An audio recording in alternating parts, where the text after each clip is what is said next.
Thank you very much, Mr. Chatterjee. Director General of CII, Mr. Banerjee, the distinguished panelists, Mr. Chatterjee and Mr. Sinha, the participating delegates from all over the world. I thank you all for giving me this opportunity to be with you today. Very soon we'll be entering into a new year. So I wish you all a very happy and a healthy new year. Wish you better days ahead compared to the whatever past we have had in the recent couple of years. Mr. Chatterjee, if you permit, I'll just give a little bit of context because this is a global audience. Many issues that we are facing in this country are quite common. All over the world, people are facing the same kind of questions. So let me just frame some of them so that we are all on the same page. Basically, if you look at it, we are facing about 5 major challenges all over the world. The first and foremost is we thought as humanity and as a society, we have practically won over diseases, looking at the great progress we have made in pharmaceuticals, great progress we have made in diagnostics. Everywhere, science and technology has kind of defeated disease was the thought process, but the last 2 years showed that there is a long way to go still, and an unpredictable event like COVID-19 pandemic can still affect the society, can still affect the entire humanity in a way which we never thought. So we are much more humbler as humanity compared to what we were before. That's the first challenge and the first realization I would like to put here. Second is about the rising geopolitical tensions. The global equations are changing. The world order is going through a turmoil, through a change, through a transformation, which we don't yet understand fully. Where will it lead to is something that needs to be understood. There are tensions between major powers, new superpowers are emerging. There is a threat to democracy. All kind of stuff is happening across the world. The third one is the fragility of our supply chains, the fragility, the ideological belief that all of us had in globalization, having supply chain can exist anywhere in the world because we are ever connected. That thought process is today is being challenged. So what is our reaction to that? How do we cope with that? What is our way forward? Fourth is the impact of big tech on our democracy, on our society, on safety, security of our children. It's a major thing. The way big tech can change our thinking, big tech can affect our decision making, can change our behavioral aspects, can make a fundamental difference in any election. So it's a very major challenge that the entire humanity is facing today. And the fifth and very important is the climate change. There is an urgency about climate change. While some balance has to be struck between the developed world and the developing world, where is that balance? What do we do? So these are the 5 major challenges that all of us are facing as humanity, not as India, not as US, not as Europe, not as Africa, not as China, but as humanity we are facing these 5 challenges. With that as the context, how is the world coping and what is India's response? And within that, what is whatever role I play, what is our response? If we funnel it down in that way, probably India's response has been that we are, as a civilization, we have believed in Vasudhaiva Kutumbakam.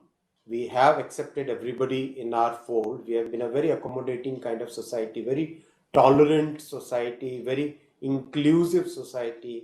Our society is it has always accepted everybody, accepted new thoughts, accepted new beliefs, never fought on a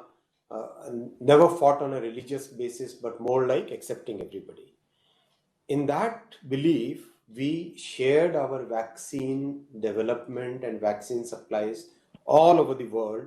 More than 70 countries partnered with us, were made in India, manufactured in India, designed in India, vaccines were delivered.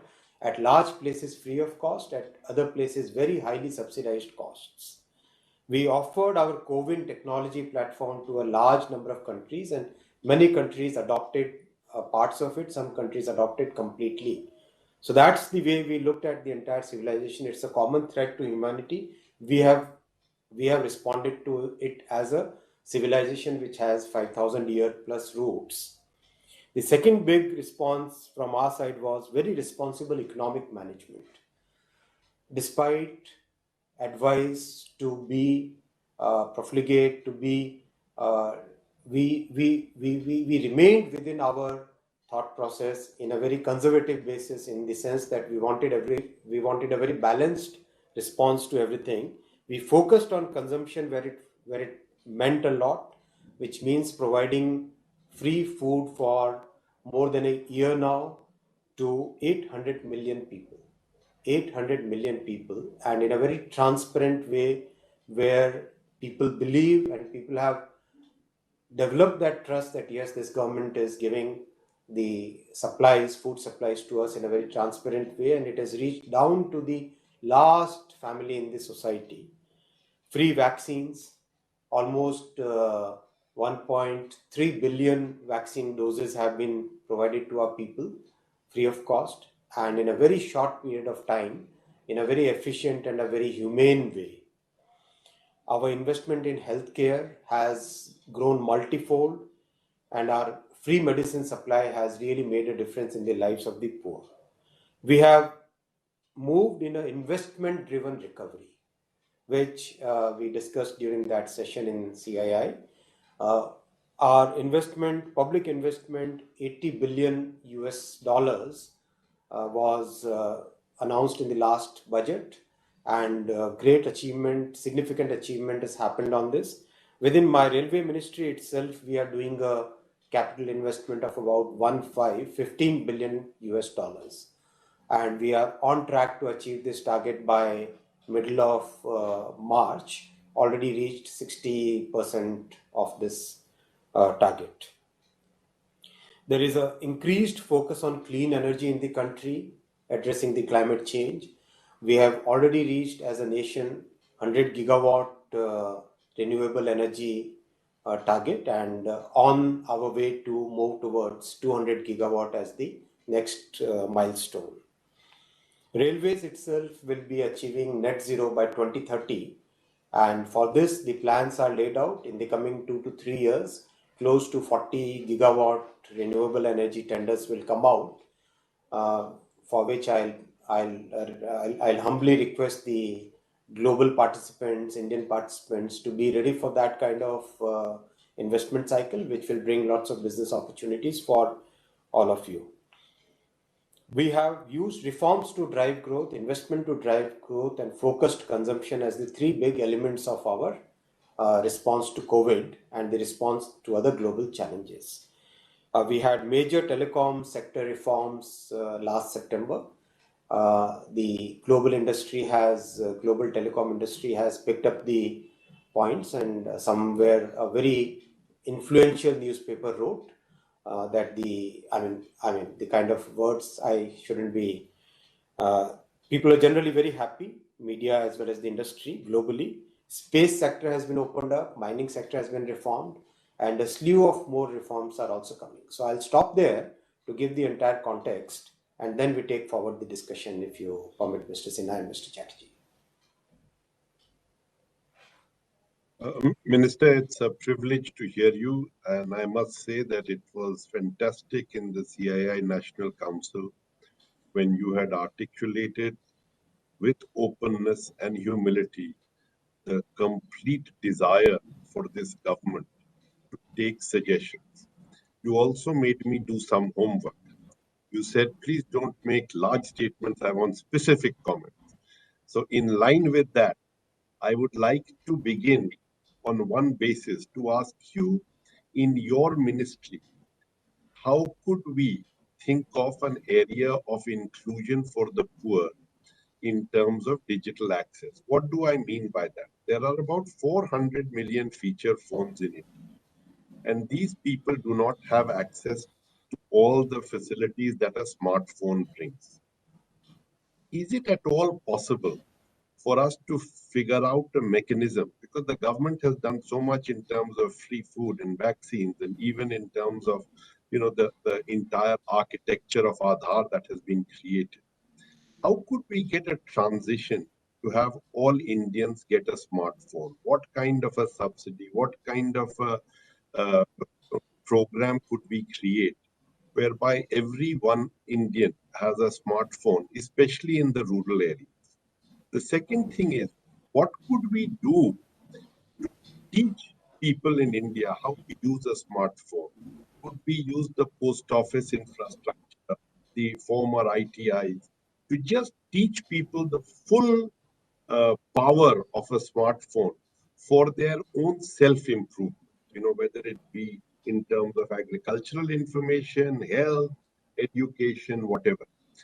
And so this would make a meaningful difference to the next phase of our revolution, which your other part, telecom, has already started to create. So this would be just to get some thoughts from you on, is this feasible? How might one do it? And would there be any partnership with which even industry could support some of this, in its transition? Excellent question, Mr. Sinha. Thank you very much for asking this. Prime Minister Narendra Modi ji set out on a path of digital India in 2016. The path is very clearly laid out. There are 5 or 6 elements to this path. First and foremost is providing universal internet access to our 1.3 billion people. We are on way. The steps taken by the telecom ministry in reaching out the optical fiber network, it's called the Bharat Net, optical fiber cable to every village, which is about 600 odd thousand villages in the country. Huge progress has happened. We have reached to the level just above a village, which is the Gram Panchayat, which is a group of 5 to 7 villages, already reached there, moving forward in a very nice way, very systematic, very methodical way.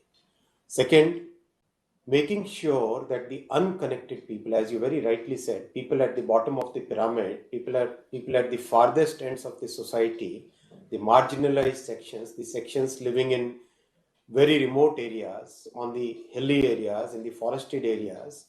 For that, so far, close to 14,000 towers, 4G network, have been sanctioned by the government, subsidized, where people can get the free infrastructure and then the payment for services can be very low. In any case, in India, we have the lowest cost of data, as you're very well aware.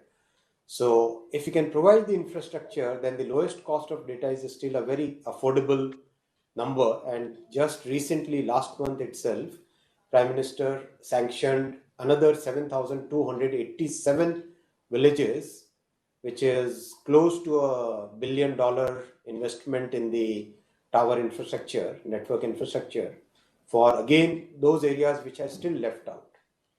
We are moving forward on all these programs.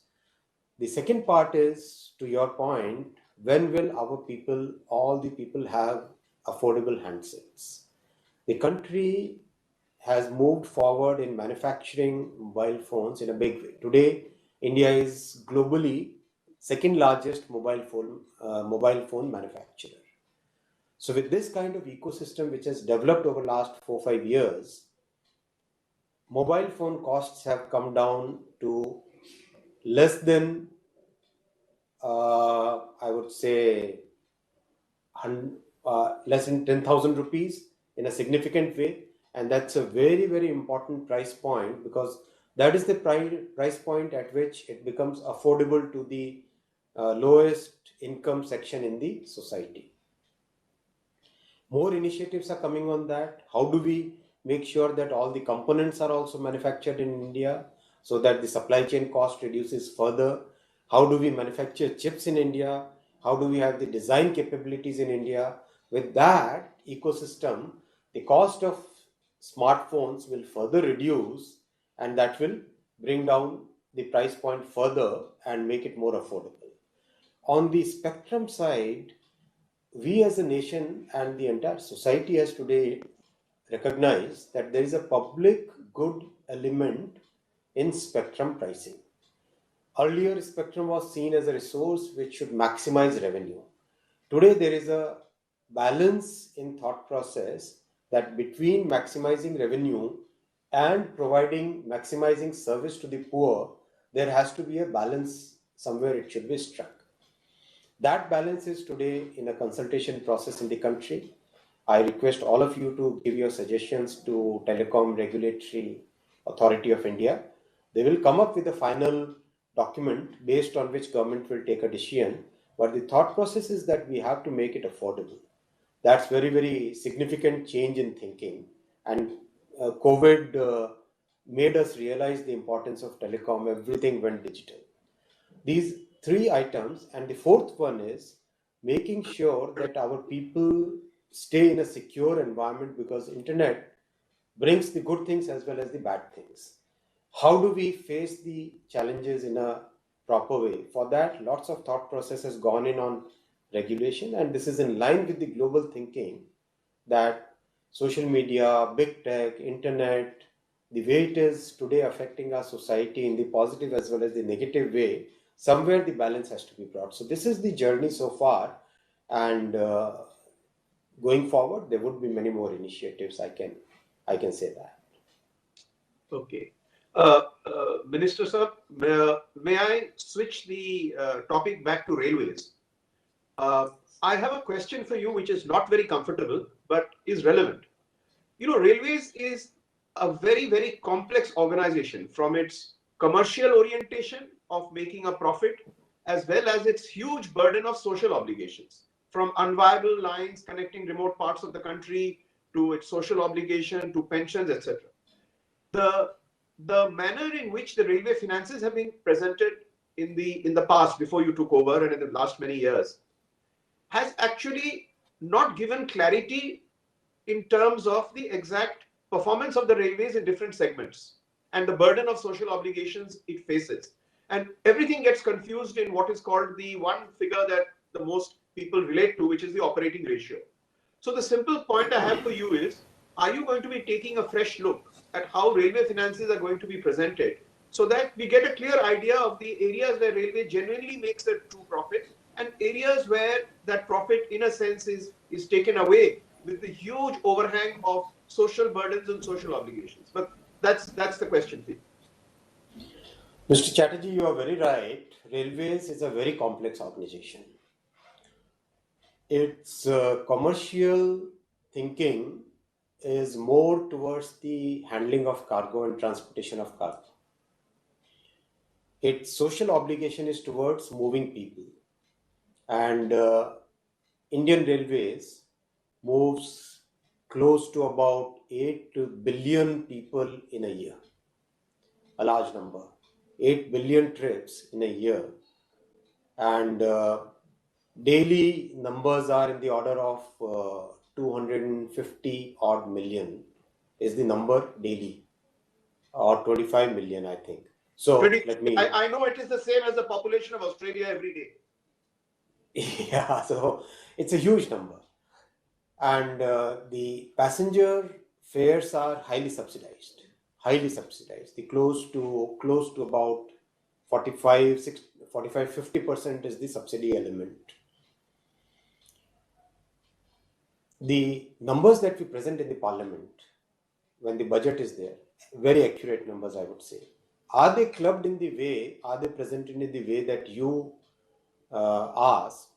What is the cost of social obligation? What is the cost of commercial viability? Is it presented like a balance sheet of a commercial enterprise? No, it is not presented in that way. Historically, Railways has been flagging what is the cost of social obligation in one of the reports, but it's not like a headline number. And that's because of our social and political realities. We as a nation decided that for moving around people in a population which is more than a billion, which is today 1.3 billion odd, In that kind of country, we have to have a very affordable way of moving people around. So that's why this society took it as a conscious decision that yes, this is a social obligation we must meet. We must try to figure out where the cost of meeting this social obligation comes from. Partially, it should come from the profits in the commercial activities. Part of it should come from the general budgetary support. So that is the way railway budget is always presented. And I can assure you that the numbers are accurate, and would be very happy to have a detailed discussion with any group, with you, with any smaller group, and break the numbers the way you present, the way you articulate it. Thank you. Janmay, over to you. Minister, again, we are playing this tag where Vinay cannot help himself and go to infrastructure, and I cannot help myself but go back to technology. So one of the fears that the current geopolitics is creating is the risk of cyber warfare, which some countries are really developing as a state power, not individual hackers, but countries which are developing power with cyber. It is not always clear in different countries. Some have put cyber as part of the Ministry of Defense, others have put it in other spaces. I just want to get your perspective on how prepared are we to withstand, the countries that may decide to, uh, launch disruption inside our country through cyber, as not as individual hackers, but as a nation. Extremely relevant point, and the whole world is today facing this challenge. It's a challenge, as we discussed right at the beginning. Out of the 5 big issues that the world is facing, one of them is this. How are the nations responding to this? First and foremost is there has to be understanding between the countries, like-minded countries, that yes, this is a common threat, we have to face it. Secondly, as a global society, we must make sure that the countries with go and use cyber threat as a state weapon must be categorically told that this is not the way in which the humanity has to move forward. Third, as a country, as India, how are we prepared? This part we are putting in lots of investment, lots of technology, lots of thought process, lots of processes, lots of education, lots of new ways of dealing with the threats. So we as a country, and not just the government, as enterprises like yours, as small and medium businesses which do not have the wherewithals of getting the right tools, as every individual in this society, we have to really be prepared for an event which can have a significant impact on our society. So that's the way we are thinking, that's the way we are moving forward. And in the recent past, very successfully, we have been able to thwart some of the cyber threats which were attempted by certain sections. We cannot really discuss in a bigger forum like this, but many serious threats have been successfully thwarted also. So that's a short answer. We can have a longer discussion on this as and when needed. Vinay. Ashwini ji, a large portion of the roadmap going forward and building infrastructure is dependent on attracting domestic and foreign capital into our infrastructure sector, Yes. both in NIP as well as in NMP, etc., etc. Now, I'm not hesitating to share with you, because you've always been so frank with us, that there is a credibility problem in the private sector about the level playing field in terms of PPP formats vis-a-vis railways. The feeling is that railway is such a dominating influence historically that in PPP formats, the risk allocation does not seem to get balanced. Now, looking at the large dollops of capital required for tracks, for station development, for new passenger trains, etc., rails, uh, it's a political economy question. Many reports on railways, from the Rakesh Mohan Committee report to the Vivek Devroy report to the Sam Pitroda report, etc., have all argued for an independent regulator for Indian railways. The probably a milder version of this is to isolate the PPP cell from the mainstream of the railways so that the over-dominating influence of the regular railway officers is to some extent managed by a group of independent people who create PPP formats. Now, between the political economy of having an independent regulator to a lesser version of having a standalone PPP cell, what are your thoughts on improving, shall we say, the perception of railways as a partner in PPP? Mr. Chatterjee, thank you. This is a subject which you and me, both of us, are very comfortable with. We have been working on this subject for last 20 years together, and I consider you as my guru in this. So, see, I was very fortunate enough to have worked in the first PPP structure that was created when I was working in the Prime Minister office as a junior officer. That was about 19 years back, almost 20 years back now. So, that structure has really evolved in the country. Somehow, almost all sectors, including port sector, airport sector, highway sector, was the pioneer. Many sectors adopted a very nicely risk-balanced structure for public-private partnerships, whereas railways could not really move into that. You are very right in pointing that out, and I don't hesitate in admitting it. Now, the question is it a cultural thing? Is it an organizational issue? Is it a complexity of railway? What is the real root cause behind this? We have been able to address the root cause behind it. The fundamental thing is the complexity of railway system. As you very well know, unlike a highway or a port, which would have 2 or 3 subsystems, highway would have just one subsystem, port would have 3 subsystems, airport would have 2 subsystems. Railway has 6 major subsystems. The track system, the electrification system, the signaling system, the rolling stock system, the station system, and the commercial viability of the whole thing. This complexity is very difficult to put in a framework of a conventional PPP, which was good in highway.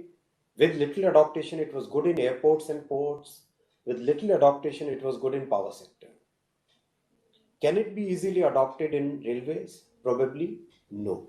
And is that our experience only? That is the global experience. That is the experience which World Bank brings to the entire world. That is the experience shared with us by ADB.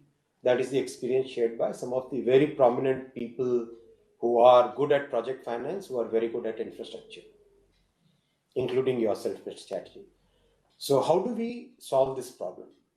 We have attempted by creating a new structure called hybrid BOT, HIBOT,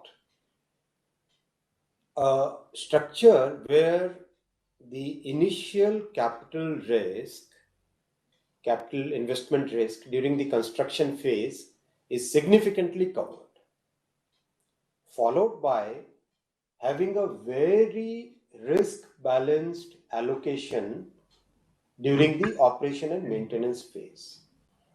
Then taking over the most important risk, which private sector would never be able to take, the market risk, because this is unlike a highway, railway is very regulated in terms of the physical infrastructure itself, right? If tracks are laid somewhere, you cannot take the tracks today and put somewhere else, or a train cannot leave the tracks, go to some place, then come back to the tracks, right? So that's the structural thing that we must understand. So that entire market risk has been taken over by railways. So with that as the structure, we have come up with a hybrid BOT, HIBOT structure, which we should be coming up with the first tender of this project, of this structure. And so far the response from the industry is very good, very encouraging response from the people who have seen this document. We have put it on the website, and I request all the participants to take a look at it. This can open up a huge channel of investment in railways, in my understanding. I would be humble here. Let us try out the first project, see how the response of the industry is, see whether what we see as risk is also seen as equally smaller risk for the industry, and then take it forward in a big way. Thank you. Jeremy. Minister, because you have been so articulate and been able to handle such complicated questions, I'm going to throw a complicated question at you. If you look at industry boundaries, they are all being destroyed by what you handle in your ministry, technology, whether it is retail, financial services, electric vehicles. Now, the question that we have is that in geopolitics, there will be areas where the world will require cooperation, be it health, space, climate, etc. There will be areas of increased competition where the WTO structure still holds. And there will be areas where finding agreement will be hard based on the nature of governance of different countries, and that will be around technology and protocols and standards around it.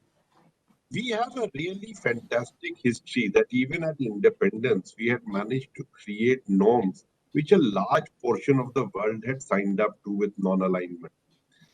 Now, we need to find some way of alignment of like-minded countries on standards of privacy, data localization, etc., which the Quad and the AUKUS and a few other countries like Israel, South Korea, if they were all to bind with us, and create a structure where at least a substantial portion of the world could have predictable governance standards which we lead, or we partner with the US and UK and some other countries to set some of these standards where currently there is a little bit of confusion and thereby a lack of predictability. Is it possible for India to take the lead in setting some global standards around data protocols for like-minded nations? It is indeed a difficult question. So, Mr. Sinha, I would like to again put it in the frame that we discussed right at the beginning. The fragility of supply chains is not purely because of COVID, it is also because of the disruptions in technology, as you rightly pointed out. Whole industries are getting disrupted. The rising geopolitical tensions, they are also one of the big driver of how and technology disruptions are feeding into that, because technology is all pervasive. It doesn't understand the boundaries that we understand as politicians or as society. The impact of social media platforms, the impact of big tech, the impact of artificial intelligence, it's still unknown. Combining all these points, in my understanding, today there is a very significant churning going on at the policymakers levels. When I interact with my counterparts in Europe, in US, in Japan, in South Korea, in Australia, everywhere the ministers responsible for technology are grappling with the same point. Are the children safe? Is my data privacy maintained? Can I make sure, can I say that yes, democracy is safe? Can it not be influenced in such a big way? Is the news that I'm reading, is it real news or fake news? Are the people who are creating the content getting the right remuneration for that? Is the society getting more polarized because of everyday connectivity, which we thought would democratize the entire thing and the society would become more harmonized? Is it moving in an opposite direction? These are the questions that all of us are facing, all the thought leaders like you, all the organizations like CII, all the partner nations like the delegates in this conference. We are all facing the same questions.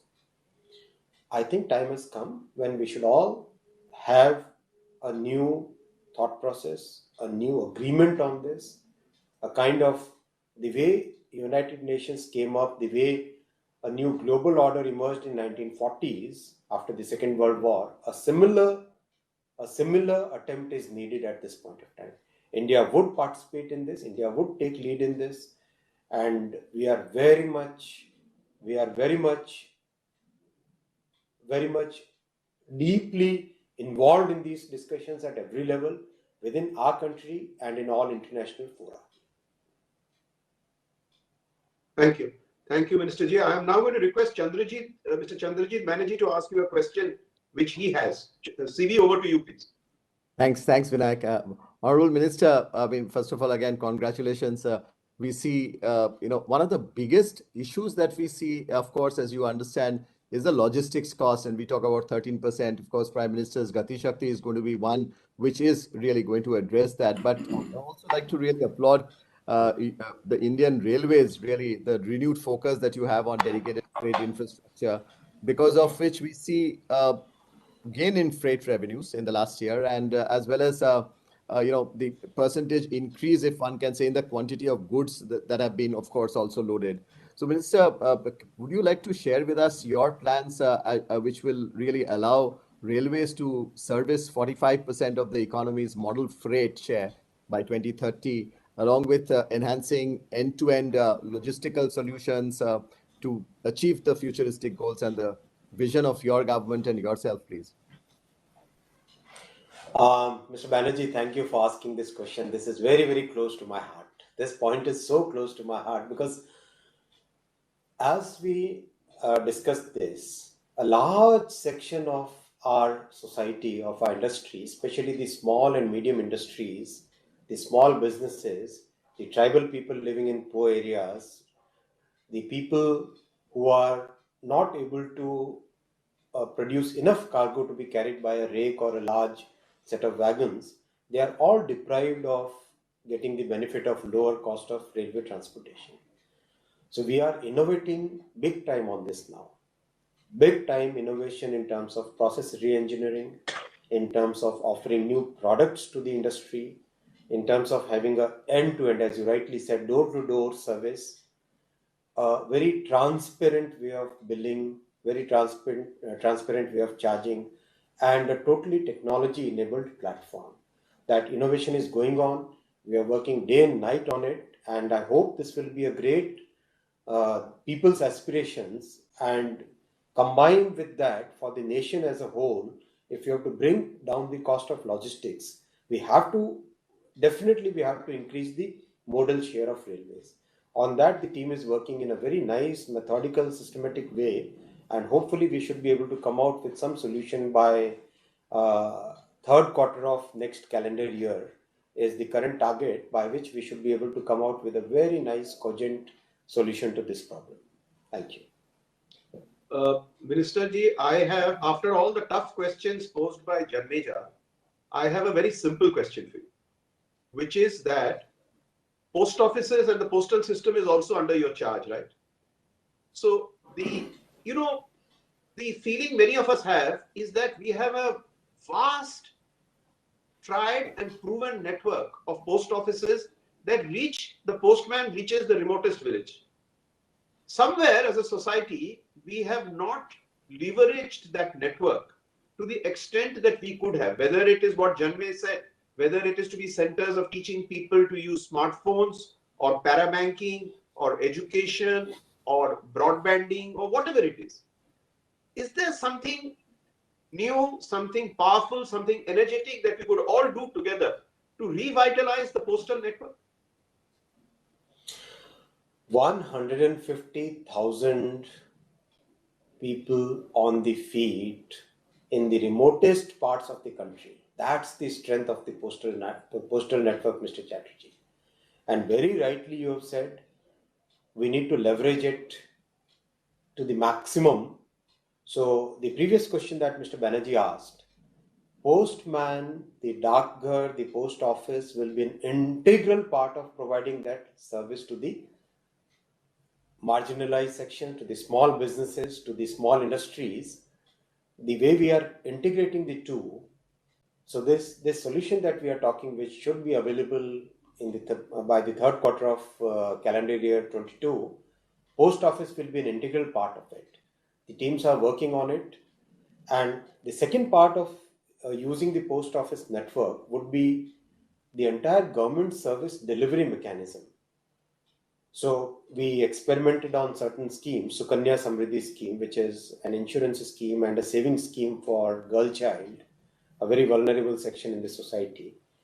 And the results are fantastic. Then we tested many of the direct benefit transfers, and the results are amazing. So today, out of the 150,000 persons on the ground that we have, close to 80% of them are carrying a mobile real-time authentication, digital authentication, Aadhaar-based authentication device with them. In a sense, they have become micro ATMs for the society. So for example, last month I was interacting with a person deep in the interior areas of Odisha, and the person was so happy. He said that earlier, for every small amount to be withdrawn from the bank, that person had to go 14 kilometers away, which meant one full day was lost, and the cost of going, transportation, traveling, that was the opportunity cost. And today the postman is able to bring that service right to the doorstep. So that's the power that we are now harnessing in our programs. So yes, post office will be a very large part of shifting the small cargo to railways and for delivering the services digitally, financial services, to the last person in the society. Very, very interesting. Thank you. We shall look forward to that. A revitalized postal system. I remember as a child, my first passbook was 5 rupees in a post office passbook, and it gave great joy, to possess it. But anyway, Janmay, over to you. No, Minister, now I am going to actually urge you to just share with us what you did at the National Council, so that we all were inspired by some of the reforms you are bringing in the railways, in technology and in electronics, just to inform the larger group, which is out there, about the opportunity that India provides, both as a center of demand and as a center of manufacturing excellence. But really given us some fantastic thoughts, both in terms of how you are breaking the load in railways, what you are doing for electronics. So if you just share with the larger audience, some of those thoughts, that would be wonderful. I would like to request our global participants to look at the numbers. As a politician, it's very easy for me to say things that, okay, India is a great destination for your manufacturing footprint. It's a very trusted supply chain partner. But I would like you to very seriously examine the numbers, the achievements that have happened in the last 5 to 6 years. Our electronics manufacturing industry, which is very, very important for every country today, as part of your supply chain, whether you are manufacturing white goods, manufacturing cars, manufacturing trucks, manufacturing textiles, everywhere electronics is all pervasive. Electronics manufacturing, which was a very small industry 7 years back, under Prime Minister Modi ji's leadership, that has today become $75 billion industry. And the pace at which it is growing, it will reach 300 billion by 2026. That's the number, that is the growth, which is a natural growth, which is happening. And this growth has not happened automatically. This growth has been articulated, this growth has been facilitated, this growth has been made possible because of the way government has made the field very open for electronics manufacturing. So I'll request all the global participants to seriously examine your options which are available today and make India your investment destination. Why? One, a very friendly government which is looking at investments which is willing to go the last mile, go an extra mile to support you, to a stable democracy. Come what may, over the last 70 years, we have changed governments in very peaceful ways. So it's a very stable democracy. 3, a very fair judicial system. Despite the challenges of numbers that we have in our courts, the judicial system is fair. 4, we are promising you policy stability. If you look at the production linked incentive scheme, it's a 6-year horizon for the policy.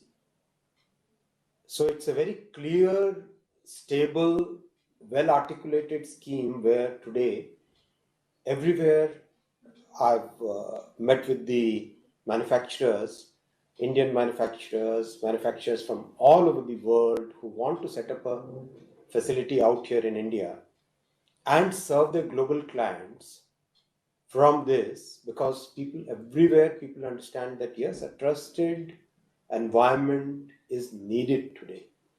The global supply chains have to become more distributed compared to focused or concentrated in one geography. So that is the environment in which today industry is flourishing. Please examine it in good detail, and I'll request my CII friends to have detailed discussions on this, address every concern that global investors have. Wherever you are not able to address, please take note of those concerns and come over to me. I assure you, we as government and in my ministry, our responsibilities wherever we will make sure that those addressed are concerned at the fastest possible time frame in very transparent way, and we are out there to listen to your problems. We are out there to help your issues.